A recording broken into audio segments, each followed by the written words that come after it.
Merci. Merci beaucoup, M. Condé. Bonjour, chef de secteur. Nous, comme il a dit, c'est la société civile, nous sommes au compte de la PNAPIC, plateforme nationale de participation d'initiatives citoyennes. Alors, nous collaborons avec la société civile pour une campagne de sensibilisation, d'éducation civique et électorale. Il s'agit ici de faire passer le message aux citoyens. Pourquoi s'enrôler, comment s'enrôler et quels sont les résultats de l'enrôlement. C'est le contenu du message. Vous comprenez?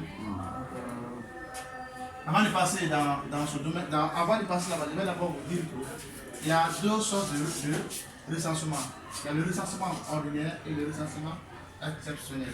Le recensement ordinaire, ça c'est durant toute l'année, de janvier jusqu'à octobre, le recensement ordinaire. Mais le recensement à titre exceptionnel, c'est en vue d'une élection, c'est en vue d'une quelconque élection. Ça peut être présidentielle, législative ou collégiale. On peut recenser les citoyens pour aller pour aller aux élections.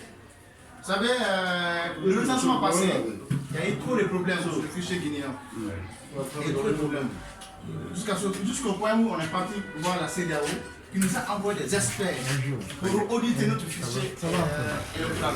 À l'issue de ce travail, nous avons extirpé, je crois, combien? 2 millions, non? 2 millions 400. 2 millions 400 et quelques électeurs qui étaient votés, on les a extirpés du fichier électoral. Ces 2 millions ont été considérés comme fixes. Les doublons et tout ça. La CEDEAO a enlevé ça dans le fichier. Le reste là, maintenant, est partout. Donc, l'objet de ce recensement, maintenant là, c'est d'abord informer les 2 millions qui ont été extirpés, les partis se faire recenser à nouveau. Parce que là, nous ne sommes plus dans la base de données. Et ce sont les Guinéens. Donc, comme nous ne sommes plus dans la base de données, il faut les informer. Il ne faut pas d'abord se faire recenser encore. Ils existent dans le registre. Vous comprenez? Parce que moi, je connais beaucoup de personnes qui ne sont même pas qui n'ont pas voté. Et peut-être ils ont fait le recensement. Le délai de recensement, ils ont fait le recensement, mais ils n'ont pas reçu le carte d'électeur. Le premier message, c'est eux d'abord. C'est eux qui doivent venir se faire recenser à nouveau pour qu'ils soient maintenant dans la base de données. Deuxièmement, ceux qui ont atteint les 18 ans. Ceux qui ont atteint les 18 ans, c'est-à-dire les nouveaux électeurs. Et aussi, ils doivent venir encore se faire envoyer. Normalement, c'est fait par la commission d'administration, d'établissement et de révision de liste électorale qui est déjà installée ici.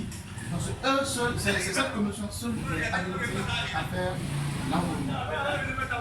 La commission a aussi pénètre très bien ce qui concerne aussi les papiers du quartier, les papiers de décès, c'est le quartier qui gère. Après, à ce niveau, ils vont faire l'enrôlement.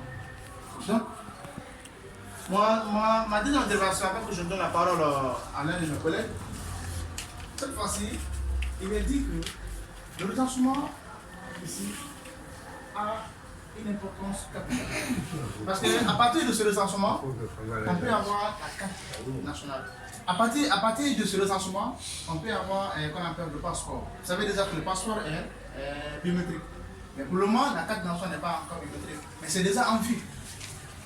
C'est déjà en vue. Donc ça sera maintenant biométrique. Et pour avoir la carte nationale, il faut que tu aies la carte.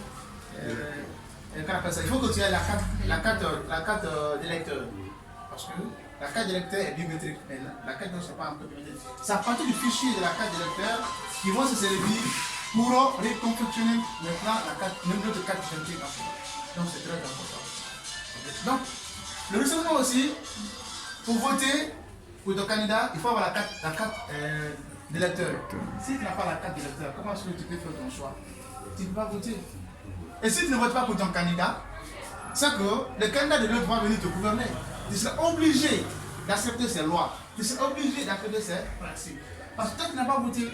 Au moins, si toi, tu votais ce jour-là, ta seule voix pouvait permettre à ton candidat d'être élu. Mais si toi, tu n'es pas recensé, comment est-ce que ton candidat va avoir la chance de passer? Donc, tu aurais diminué fortement la force de chance de ton candidat. Donc, voilà pourquoi il est important à tous les candidats de se faire, à tous les Guinéens de se faire recenser. C'est très, très important. Donc, voilà l'objet de notre message. Je crois qu'à ce niveau, je vais introduire mon collègue, mon grand binôme, M. Yamoussa Keita, qui va venir dire encore quelque chose. Nous aimons ça, nous avez la parole.